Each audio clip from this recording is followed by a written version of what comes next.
예수님께서 이 땅에 참된 메시아로 하나님으로 오셔서 보여주신 삶을 보고 우리 보고 알라고 하는 거잖아요. 근데 예수님은 겸손하셨고 자신을 희생하신 사랑의 하나님이셨고 이런 속성을 벗어나는 재림주는 있을 수가 없죠.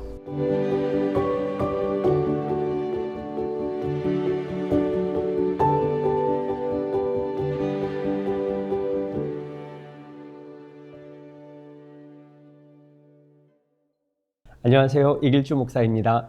안녕하세요. 이의용 장로입니다. 오늘 어떤 이야기를 좀 나눌까요?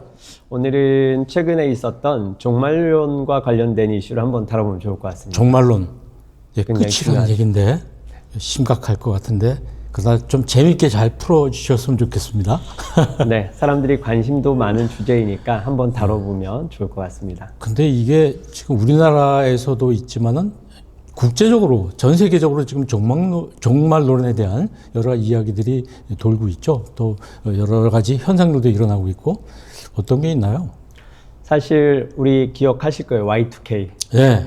그러니까 어떤 사회적으로 큰 변화가 있을 때마다 많은 신앙인들이 이거를 종말과 연결시키는 것 같은데 또 최근에 국제적 전쟁이 굉장히 큰 단위로 일어났잖아요. 그렇죠. 그래서 이런 사건을 종말과 연결되어서 해석하다 보니까 예수님의 재림과도 연결시키는 것 같습니다. 정말 뒤숭숭합니다. 요즘 보면. 네, 그렇죠? 그렇죠. 뭐 나라들끼리 서로 다투고 전쟁하고 또 기후 변화도 굉장히 많고 그러다 보니까 야 이게 성경에 나오는 어떤 종말론에 대한 증상들 그런 게 아닌가 이제 이런 생각이 드는데 우리나라에서도 꽤 오래됐죠? 이 시한부 종말론? 그렇죠. 대표적으로 1992년 다미선교회 기억하실 것 같아요. 네.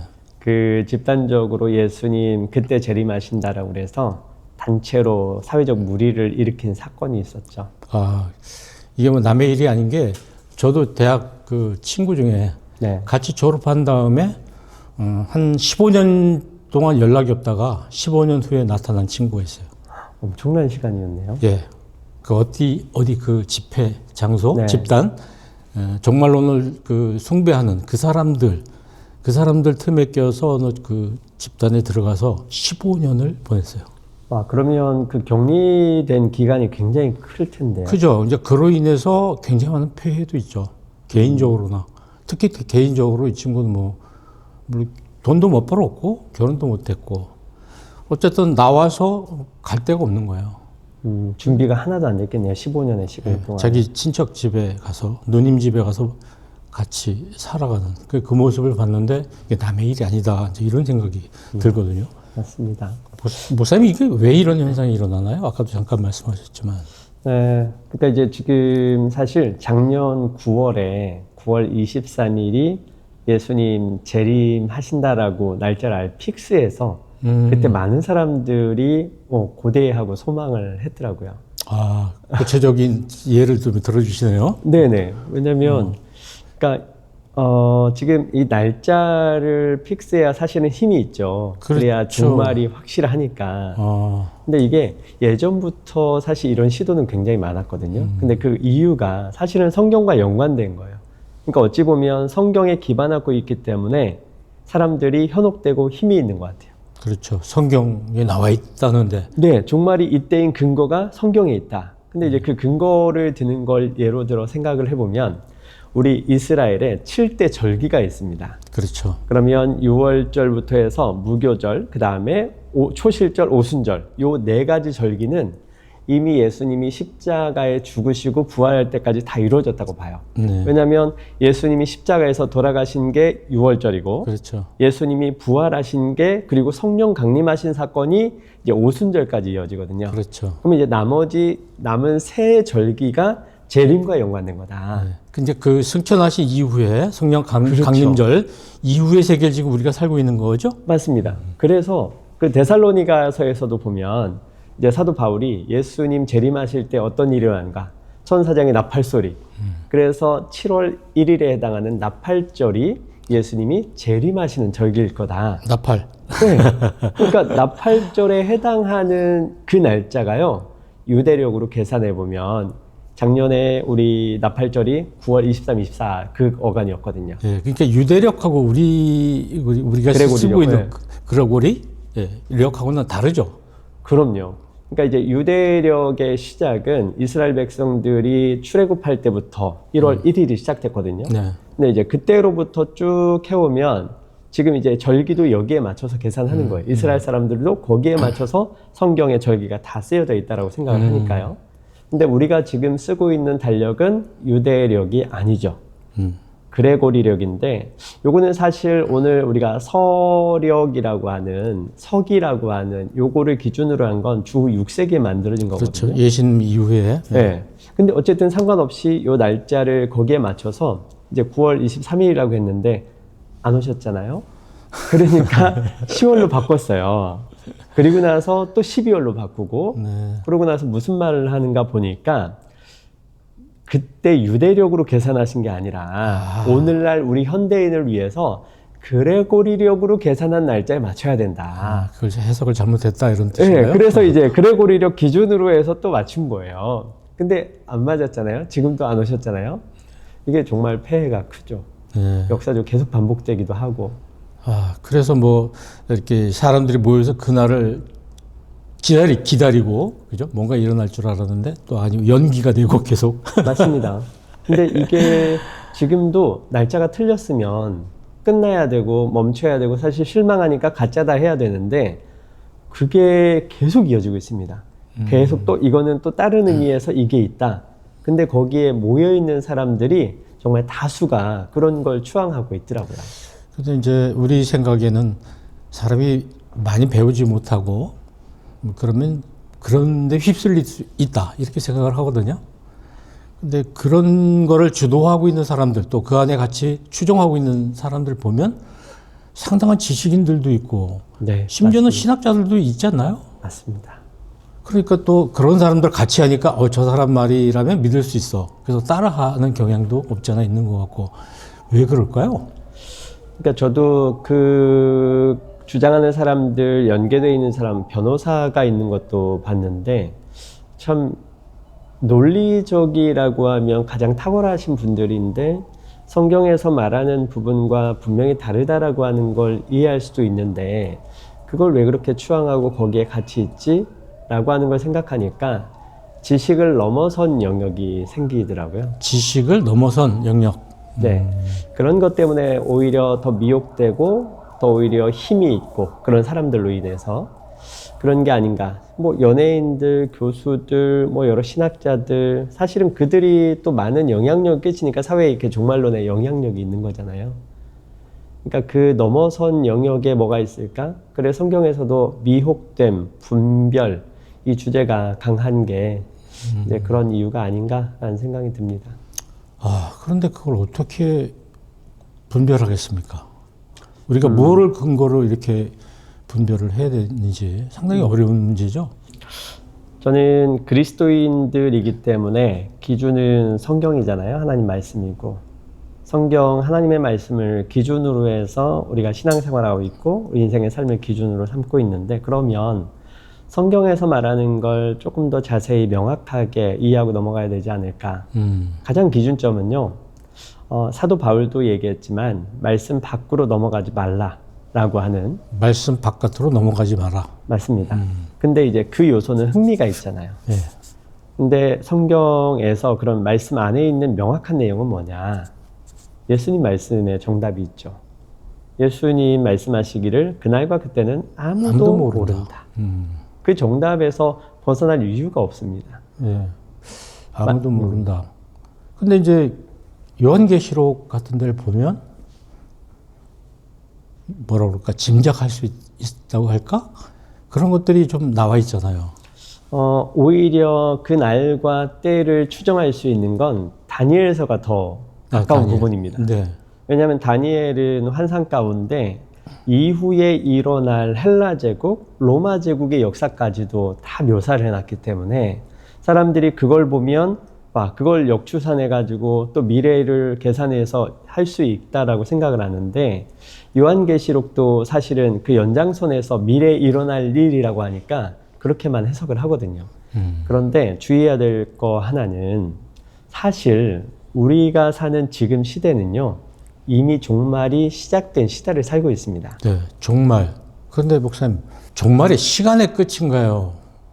시간의 끝이라면 굉장히 두렵거든요, 사실. 우리가 살다가 끝나는 거 아니에요. 파멸이고 이렇게 생각할 수 있는데, 아니면 하나님 통치가 완성되는 것을 종말이라고 보는지, 종말이라는 단어가 그렇게 뭐 좋은 해석이 된 단어 같지가 않아서, 그렇다면 네. 또 소망과 기대감을 가질 수 있는데, 지금 시한부 종말론을 외치는 사람들, 주장하는 사람들은 거의 이쪽 그 앞에 전자, 시간의 끝이라는 쪽에 좀 많이 가 있는 거 아닌가, 그런 생각도 들어요. 그러니까 사실 두 가지 의미가 다 있겠죠. 그리고 초대교회 성도들한테는 그 종말의 시작이 그들에게는 행복의 시작이었을 테고요. 왜냐하면 핍박받고 세상에서는 소망이 없었는데, 이제 주님께서 예비하시는 그 천국의 삶은 정말 소망하는 평안한 삶이었을 테니까요. 그런데 지금 이 시기는 아까 말씀드린 것처럼 종말이 시작되었다라고 하는 시대인식이 있으면 이렇게 사람들이 현혹하는 거에 저는 쉽게 휩쓸려 가지 않을 거라고 생각합니다. 왜냐하면 성경에서 메시아 예수 그리스도께서 오시는 때를 언제로 얘기하고 있냐면요, 종말이라고 얘기하고 있습니다. 정말. 그러니까 예수님께서 이 땅에 오신 그 사건 자체가요, 이미 세상은 가능성이 없는 파국, 종말로 끝내야 될 그때에, 사망으로 끝내야 될 그 온 세상을요, 마지막 때에 하나님께서 구원하시기로 결정하신 사건이 예수 그리스도 사건이거든요. 그러니까 예수님 오셨잖아요. 그러면 이때에는 언제냐면 종말의 때에 오신다고 그랬어요. 그래서 이 초대교회 성도들도요, 예수님이 오신 사건을 종말의 때라고 봤고요.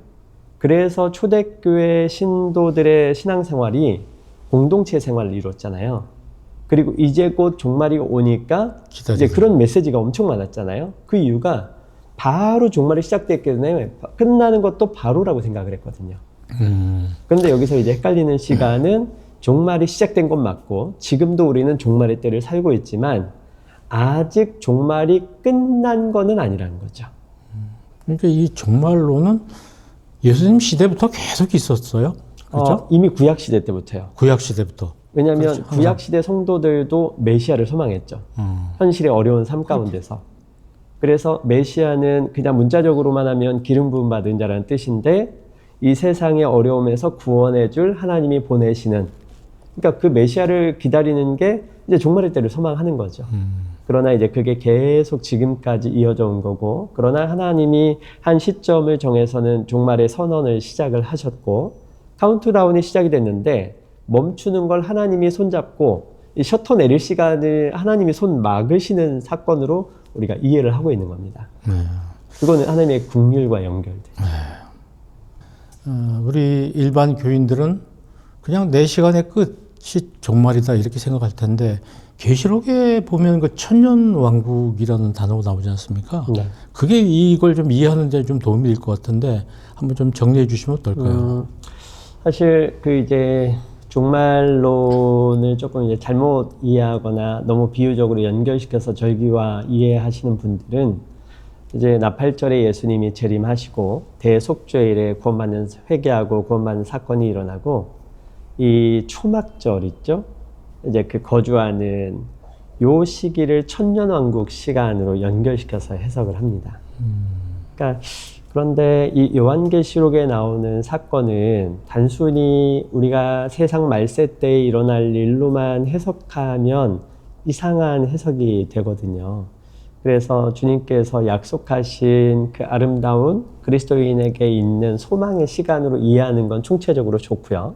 그러나 이 사건을 전천년, 후천년, 무천년 뭐 이런 식으로 신학적으로도 여러 개 나뉘는 이유는 명확히 알기가 쉽지가 않기 때문에 그렇거든요.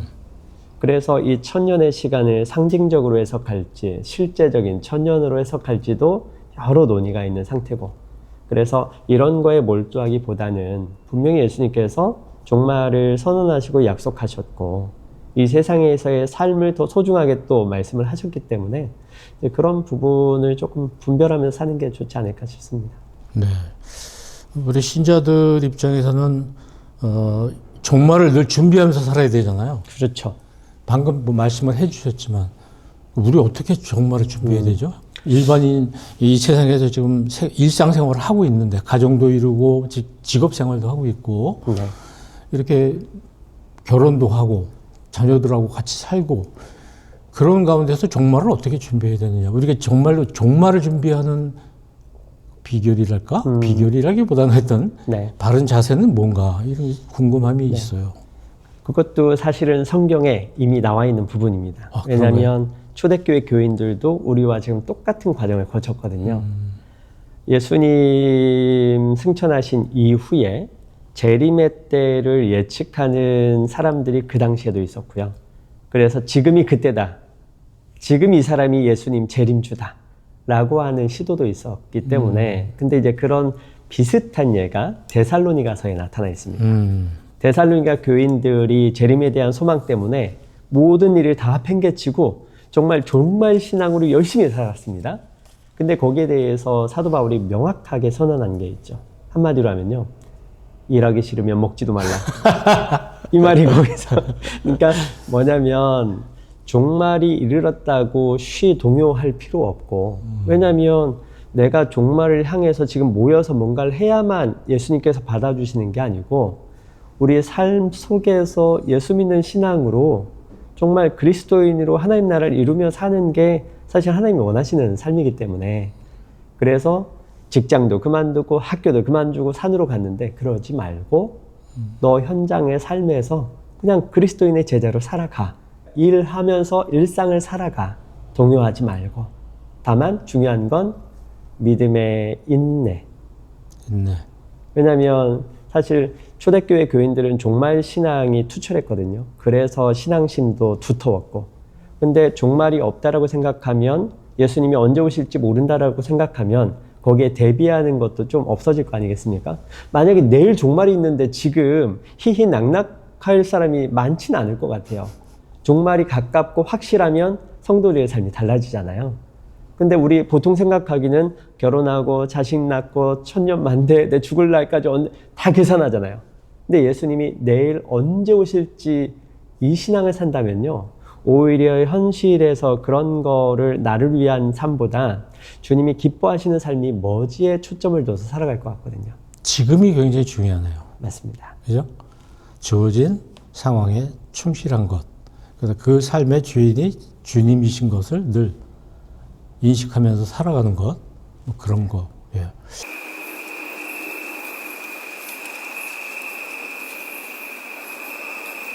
이 시한부 종말론이 나오면 항상 등장하는 인물들이 있잖아요. 자기가 재림주다, 뭐 이런. 그런 사람들, 우리나라에도 많고 외국에도 많은데, 그 사례를 한번 좀 짚어볼까요? 그러니까 메시아는 사실 구약 성경에서 다양한 사람들이 메시아의 후보에 다 올라왔습니다. 다윗도 메시아였고요. 요시야도 메시아였고. 그러니까 이거는 조금 이제 신학적인 내용으로 간다고 하면 그 이사야서의 44장, 45장에 어떤 내용이 있냐면 고레스 왕 아십니까? 네. 그 페르시아의 키루스 2세. 근데 이 고레스가 이스라엘 백성들을 해방시키잖아요. 그래서 포로로 끌려갔던 사람들이 해방되어 돌아오는데 성경에서 고레스를 뭐라고 표현하냐면 기름 부음 받은 자로 표현합니다. 이 말이 그냥 별 느낌이 없으면 메시아로 호칭합니다. 네. 메시아 고레스가 와서 이렇게 되는 거예요. 이스라엘 사람들한테는 그럴 수 있겠어요. 그럼요. 그러니까 대단한. 시대적으로 어려운 상황마다 사람들이 메시아를 갈망했던 거죠. 그런데 마지막으로 오신 메시아가 예수 그리스도인 거고. 그러니까 히브리서에 보면은 하나님께서 수많은 방법으로 수많은 사람들을 통해서 선지자를 통해서 다 보냈다라고 그랬잖아요. 근데 이 마지막 때에는 예수 그리스도를 보냈다라고 그랬거든요. 근데 이제 예수님 통해서 보내서 이제 구원하셨는데 예수님이 재림하신다라고 했기 때문에 그러면 재림주는 어떻게 올 것인가? 재림주에 대한 분별을 어떻게 할 것인가? 이게 이제 지금 논란인 건데 요한계시록에 보면 이 부분에 대한 좀 주의하라고 하는 부분이 있습니다. 13장에 보면 계시록에서 사탄이 활동을 할 때요. 우리 삼위일체 얘기하시잖아요. 근데 사탄도 삼위일체로 활동합니다. 그래요? 네. 성부, 성자, 성령이에요. 그리고 사탄도요, 역할을 다 나눠요. 그래서 요 사탄이 얘가 이제 대빵이에요. 그러니까 성부 하나님 아버지에 해당하는 분이라고 한다면 네, 예, 거기에 예수님 역할하는 사람, 아니 사탄. 그리고 성령 역할을 하는 사탄이 따로 나눠져 있어요. 그게 바다에서 올라온 네. 짐승, 땅에서 올라온 짐승이 바로 그 두 역할이에요. 성경에 설명이 잘 돼 있죠. 네. 그래서 이 짐승이요, 갑자기 몸이 상했다가 죽은 것 같다가 살아나요. 예수님 역할을 하는 거예요. 부활. 그리고 이제 사람들을 미혹하고 어떤 능력을 행해요? 성령의 역할을 하고 있죠. 그러니까 사람들이 가짜 메시아를 진짜처럼 받아들이는 거죠. 그러면 현대인의 그리스도인의 생활로 오면요, 능력, 기적 행하는 걸로 사람들이 현혹마당에 당하거든요. 유튜브에 오면 그런 엄청나게 많잖아요. 막, 와, 진짜 선지자다. 그런 거 많이 보셨죠? 예, 저는 저거 다 트릭이다 이렇게 보기도 하는데 막 쓰러지고 병이 나서 걷지 못하던 사람이 걷고 이런 장면도 나오고 그렇더군요. 그럼 많은 사람들이 그런 것 때문에 진짜다라고 평가를 미혹되는, 하는데 마지막 날에 있을 일이 사실은 그와 똑같다. 예수님이 행하신 기적을요, 사탄도 똑같이 행해서 사람들을 미혹한다고 그래요. 예. 다 끌려가는 거죠. 그럼 지금이 마지막 때네요. 마지막은 이미 시작됐으니까요. 시작됐다. 예수님으로부터 시작된 지금 마지막 시기를 살고 내일 끝나도 아무 문제가 없는, 이상하지 않는 시대라고 하는 겁니다. 그래서 신학적으로는요, 이미와 아직의 시대를 살고 있다고 그래요. 이미와 아직. 이미 종말이 시작됐는데 아직 끝나지는 않은 시기. 그래서 종말 신앙은 지금 종말이 시작됐기 때문에 지금 우리가 종말 신앙을 살아가야 되는 거죠, 사실. 이미와 아직이라는 것은 부사로서 진짜 굉장히 이해하기 힘든 그죠? 합성어예요, 그죠? 두 개의 개념을 하나로 지금 묶어놓은 건데. 그렇죠. 성도님들은 이미 종말이 시작됐으니까 종말이 먼 미래에 있는 게 아니라 이미 시작된 종말에 나는 어떻게 살아가야 될까, 이 생각하는 것만으로도 도움이 되시지 않을까 싶습니다. 네. 우리나라에도 재림주가 많아요. 한국인만 해서 제가 옛날에 이단 관련해서 들은 게 50몇 명이었던 걸로 들은 것 같습니다. 자칭 재림주. 그래서 어떤 분은요, 실제로 옛날 흰 말 타고 나타나신 분이 계세요. 네, 그렇다고. 한복 입으시고. 예, 봤어요.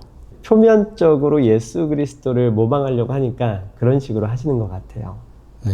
그리고 자기를 성령으로 묘사하는 이단도 있잖아요. 맞아요. 그런 부분까지 해서 정말 성경만 제대로 안다면 그런 부분은 좀 쉽게 피해갈 수 있지 않을까. 날짜의 유혹으로부터도요. 하나님의 어머니가 되기도 하고. 맞습니다. 정말 다양한 게 있는 것 같습니다. 요즘 우리나라 사회가 보면 그런 쪽이 굉장히 문란한 그런 모습 안 느껴지십니까? 사실 이단 종파들의 주요한 특징 중에 하나가 성적인 문란함이 포함이 돼 있거든요. 우리나라에 들어와 있는 특정 종교도 사실은 그렇고, 요게 사실은 기원을 따져가 보면 뭐 중세에도 있었던 이야기이긴 한데 요거를 계속 바꿔 쓰는 거예요. 네. 시기를 거쳐서 계시받았다라고 하는 사람들. 그래서 그 뭐 피가름 사건도 이야기를 보면 일반인이 보기에는 굉장히 성적으로 문란한 사건이죠. 왜냐하면 그 하와가 사탄으로부터 선악과를 먼저 유혹을 받고 따먹었는데 그 사건을 성적으로 해석하거든요. 그렇죠. 사탄과 하와가 잠자리를 같이 한 사건으로. 또 하와가 그 뒤에 성경에 기록된 게 아담과 같이 잠자리를 했다라고 돼 있고, 그러면 이 사탄의 더러운 피가 하와에게 옮겨갔고 하와가 아담과 잠자리를 같이 함으로 아담에게 더러운 피가 왔고, 또 우린 아담의 후손이기 때문에 계속해서 더러운 피가 이어져 온 거죠. 근데 예수님께서 중간에 나타나셔서 그 더러운 피의 속죄 사역을 하시잖아요. 근데 예수님의 공적 생애가 3년밖에 안 됐잖아요. 그들은 뭐라고 하냐면 예수님이 너무 바빠가지고 비완성. 영적으로밖에 우리를 깨끗하게 못했다는 거예요. 그럼 육신으로 더러운 사탄의 피가 아직도 흐르잖아요. 이걸 누가 육신으로 깨끗하게 할 거냐. 여기서 또 이제 미혹된 비유적인 교리가 나오는 거예요. 그러니까 뭐 JMS도 나오고.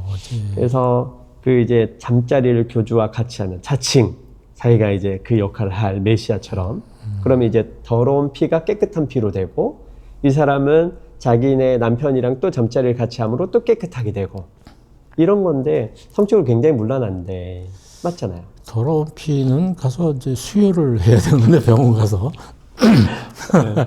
그래서 참 맞습니다. 근데 그 제가 보니까 재림주들의 그 특징이 몇 가지 있더라고요. 지금 말씀하신 성과 관련된 부분이고 권력 그리고 돈. 이 세 가지가 굉장히 이 사람들의 특징인 것 같아요. 뭐 성경에서도 디모데 3장 5절에 탐심이 곧 우상숭배다. 그리고 예수님께서 그런 말씀하셨잖아요. 사실 하나님을 대적할 수 있는 존재가 있다면 뭘까요? 하나님과 대적할 뭔가가 사람들을 깨고 있다. 근데 예수님은 그걸 뭘로 했냐면 돈으로 꼽았거든요. 돈과 하나님 둘 중에 뭘 섬길 건가 정해라. 그러니까 하나님을 대적할 어떤 엄청난 우상이 있다라고 생각했는데 예수님은 하나님을 대적할 돈, 사람들이 그걸 찾는다라고 하는 거죠. 사탄의 속성은 거기에 기인한다고 보고요. 오늘날 재림주의 많은 부분도 다 그것과 연결되어서 나타날 거라고 봅니다.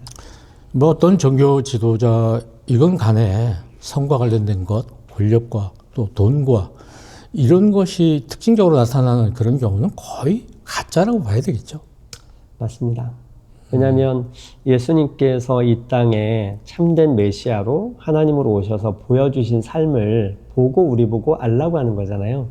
근데 예수님은 겸손하셨고 자신을 희생하신 사랑의 하나님이셨고 이런 속성을 벗어나는 재림주는 있을 수가 없죠. 이거 뭐 그 재림주에 대해서 우리 비판을 하기에 앞서서 우리 자신은 지금 이런 것을 지향하고 있지 않은지 그런 또 반성도 하게 되네요. 네, 늘 반성하며 네. 살아야 될 것 같습니다. 또 우리 한국 교회 특히 교회가 이런 부분을 늘 경계해야 되는데 돈과 권력을 좀 지향하는 사람들이 많이 있고 지도자 중에 또 성적으로 살아간 사람들도 많이 있고 이런 게 우리가 종말론을 준비하는 종말을 준비하는 데 굉장히 중요한 부분 같습니다. 오늘 뭐 종말에 대해서 굉장히 중요한 말씀도 많이 해주셨는데 마무리로 뭐 좀 정리해서 오늘 한 얘기를 한번 해주시면 어떨까요? 앞으로도 이 종말과 관련된 이슈는 계속 일어날 거라고 봅니다. 여태까지 역사가 그래 왔고요. 초대교회부터 사실 그 이전부터 지금까지 계속 되어 왔으니까요.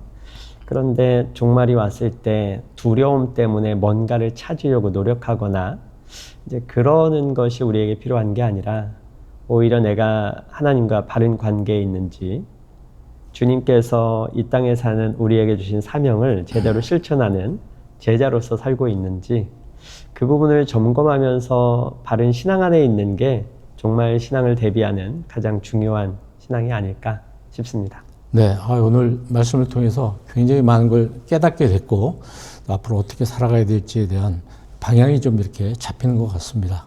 네, 오늘을 열심히 살아야 되겠네요. 네, 오늘 열심히 살겠습니다. 네, 감사합니다. 네, 감사합니다.